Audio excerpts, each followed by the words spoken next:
Hello everyone, welcome back to my channel Initial Solution. In this video, I will show you how to add someone on your Snapchat app. So at first open your Snapchat and tap to bottom left corner.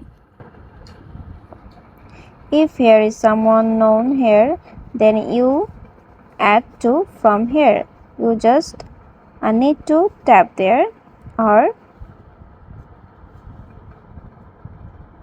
if you want to add by searching, then you have to search and add the name.